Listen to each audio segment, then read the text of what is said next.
So, hey. How you feeling? I don't know. I love that reaction. I don't know. Idiot. Not really. I guess I'm used to it by now. I still think it's sad, but I'm kind of numb to all of it. I stare at my hands. What about you? So she's probably gonna have the same question. He was very scared. Do you know much about the artifacts? Could you tell me about them? If you wish. Yeah, I do. Most are safety.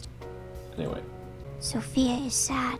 She feels as if there is no hope, but there is also relief. Yeah, free of the specter of his blackmail. Marissa is scared and disappointed. There's so much emotion inside of her. It's all flowing at the same time. So she has She a wants reason to be hate him, happy. but I guess she might be also feeling guilty feels for very condemning guilty. him or trying to sabotage. I don't know. Humans are very complicated. Li Mei nods earnestly as if she struck a new idea. Kevin is uncertain. He does not know what he should be feeling. That's still weird to me. And Liam... I can't. Because he's with Aki. Alright, so Marissa didn't seem different, I remember. What'd you do? Classified. I'm not allowed to speak about that. She's classified, though. No, it's too late. I've already screwed up everything so much. We're just going on full hog. I'll talk to you later. You don't have any reason to suspect me, Kevin. I know stuff. Welcome to my... You know anything about Liam's nightlife? You mean all the drinking and gambling? No, I already know about that. Interesting. Guess I got it from Marissa. How'd you get this job? I know, it's right out of college. It's totally legit. Why work for Mr. Otto? The money. Yeah, sure, it's not that, though. You must be new around. I wonder if there are He's questions a I have to ruthless sort of refrain dude. from Coaches asking. employees. So you can see everything. Not everything. Mr. Otten's office. As if it is an op. Mr. Otten I never love that he likes to be thinks he far from just drinks all day. It's like the dude's Come CEO by if you of wanna a add- big engineering company. Maybe he does anything other than boozing. There is a way to get Kevin out. I don't know what it is, but there is a way to, like, divert Kevin somehow so you can poke around his place. I do not know what it is. Sup, Miko? Do you really think Mr. Otten was murdered? I don't know, kid. I can't just mark for all we know. Hard to say. It's not a level of fear. Now, Still I an never insane thing to reason. back then. Okay, yeah, this is my incident. Talk to you. If we want to get to the bottom of it. I don't even let you in. Oh, I'm the... But we don't need the real thing. We've got something just as good. Hello. Naoki, what are you doing here? I thought you were with Sophia. I called him here, of course. Aki glances around the room quickly before taking a step towards her brother. This is what my Kansei is actually good for. So yeah, this is it's weird. You're kind of encouraged to take wrong paths just to get more lore. I would call this the wrong path because it seems to preclude my ability to actually get the good ending, but... Naoki, show us.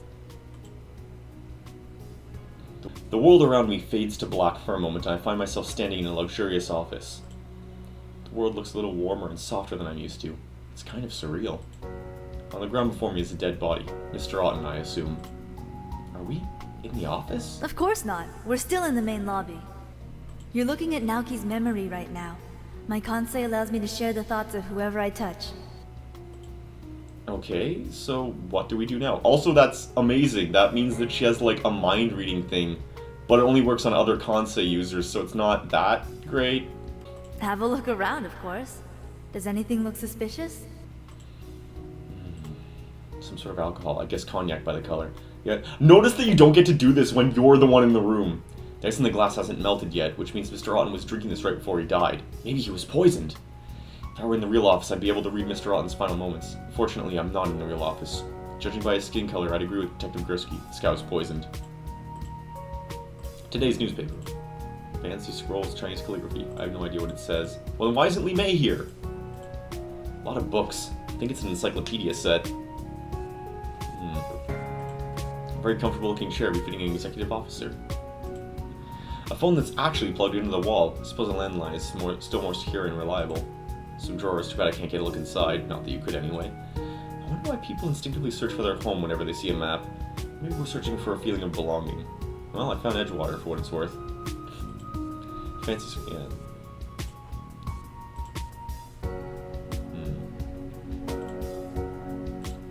Yeah, I don't think I can do anything unless... Oh, it's computer. The screen is dark. I don't... A bunch of shelves. It's just Naoki's memory, so I can't see what's inside them. Yeah, I don't think I have any advantages. I'm just gonna hit that done button. So, what do you think? If I had to say, I guess the cognac on his desk. The ice wasn't melted, so he poured it recently. And he didn't get to drink very much of it, so it may have been the source of the poison. That's logical, but how could anyone poison his drink in the first place? Maybe the killer poisoned the cognac before giving it to Mr. Otten. If that's the case, then the murderer could be anyone. So if we found out who gave him the cognac, we'd find the killer. Isn't it weird that you don't pursue this path of reasoning in the other timeline? Because you should still know all of this.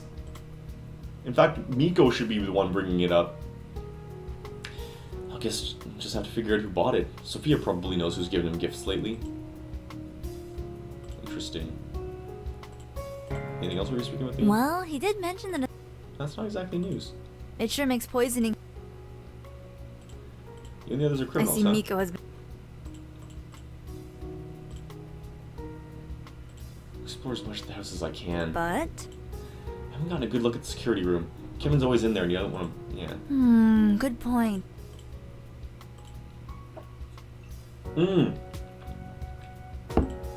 Oh! So what you're saying is, it is possible to enter without it.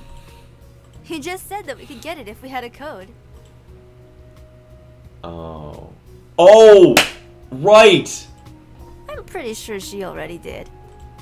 What do you need? Naoki appears beside me. He looks a little out of breath as he ran here as quickly as he could. Oh, I feel bad for doing this to him twice in a row. Wait, did you just call him here? Yeah. Yeah. Aki stares at me as if this should be obvious. It's better than sending a text, although the range isn't that great. She laughs. But first things first. She turns to Naoki and places her palms together, almost as if she's in prayer. I need a little favor, brother dearest. He frowns. Every time you say that we do something illegal. I love that that's just like a running gag with him. It's like, oh, jeez, we're breaking the law again! Well, it's for a good cause. You always say that too. That was Suppose inflected I wrong. do. She smiles widely. Hold on, let's listen to that childish cadence. I suppose I do. She smiles widely, showing off her teeth in a cheesy grin. But you'll help, right? Because he was there, he saw the code. What do you want? When you guys first opened Mr. Otten's office, you saw Sophia's security code, right? Naoki looks around apprehensively. Seems he already knows where this conversation is going. Well, we're just going to try a little experiment and see if it works on other doors. Like the one on the security room. She folds her arms in her chest, across her chest, and draws her back up. She paces between Naoki and me, like a general giving orders. I'll distract Kevin while Con turns the power off. Kevin will no doubt Right. head to the basement to fix the problem. Once the power's back on, Naoki will use Sophia's code to get the two of you access to the security room. I'll stall Kevin long enough for you two to get a quick look. See what you can get and get out of there. Got it? Naoki sighs. He looks resigned. Got it. I desperately need to go to the bathroom.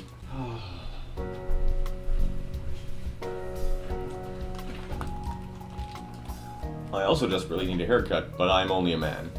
Aki turns and looks at me expectantly. Yeah, I got it. I try not to sound too resentful.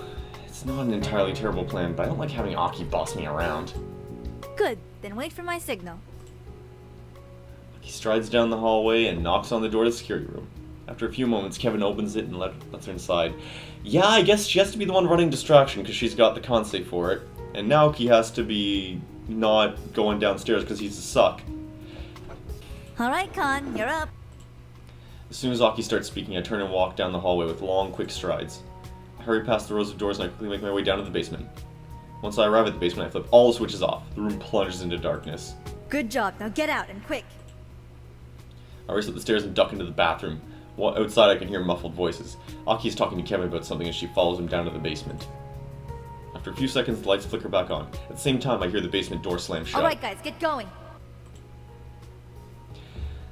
That's good. That's hard to get that correct timbre of urgency. Alright guys, get going. Yeah, I can't.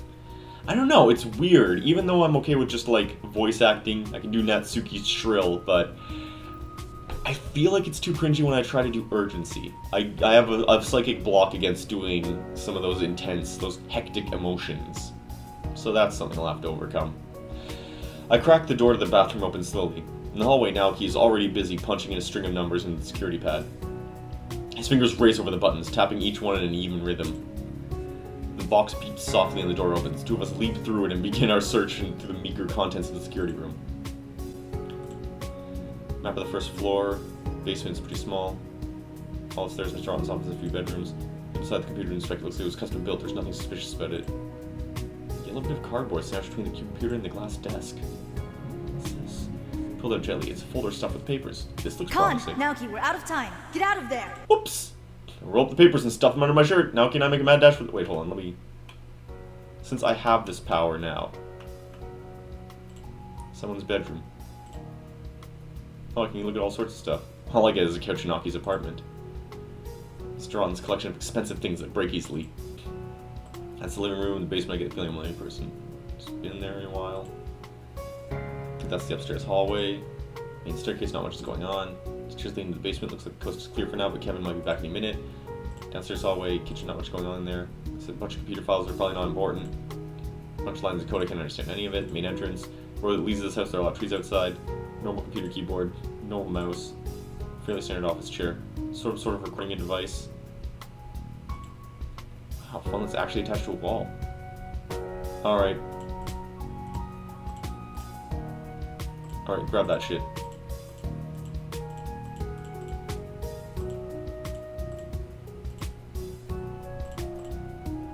Oh, yeah. Con, Naoki. Right out. I burst out in the hallway, shut the door quickly behind us, and then attempt a casual walk back into the lobby. I wonder what happens if you give up early. Let's try it anyway. Oh no. Yeah, that would be stupid to do. Can't leave yet. Okay, yeah. So yeah, you absolutely have to find it. Con. Casual walk back. Casual walk. Turns out to be more of a pitiful swagger, but thankfully there's no one in the lobby to see us. After a few minutes, Aki rejoins us. So, find anything? Sure, and Naoki the papers that I discovered. These numbers are pretty recent. I see a lot of references to other companies, but I'm not sure what they mean. Likewise. Aki and Naoki both furrow their brows in concentration as they examine the papers. Despite their wildly different personalities, they still reflect each other's actions. Finally, Aki sighs and hands the papers back to me. I've got nothing. I take the pages back from her and roll them up again. Maybe someone else can tell me what they mean. Sophie might know. I don't have any more to say right now. That's cool. But I'm gonna try Miko because I'm right here. Sup, nerd? Never mind. Try not to get into Shut up. I'm getting all the trouble I damn well please. Hey, con guy, right? Oh, this douche. Yeah, we're just playing it totally contrary, so start skipping. Hate giving the satisfaction, but it's probably a heart attack. Yeah, figured as much. Well, that's that, I guess. That's it? You're just gonna shrug it off like that? Am I supposed to cry or something? He's your family. I've lost family members before. He shrugs. Really, it's more annoying than anything else. Ugh, his voice sounded awful in that one too. He kicks the door to the living room and the sensor by the door beeps a complaint. Right. Liam rolls his eyes and turns towards the camera. The lens takes a brief moment to focus before the sensor beeps and the door opens. Can't believe I'm locked in this stupid place because of a stupid heart attack. Marissa's eyes light up the moment Liam enters the room. Liam Otten, just the man I wanted to see. Because he didn't panic and run away. What? Liam looks a little taken aback as Marissa gushes over him. I'd like to interview you for the magazine Modern Trends, if you don't mind. Oh, sure. So tell me about this dog fighting. Is that trendy or are you just an asshole? What do you want to know? I quickly duck out of the room before I have to watch any more of this display.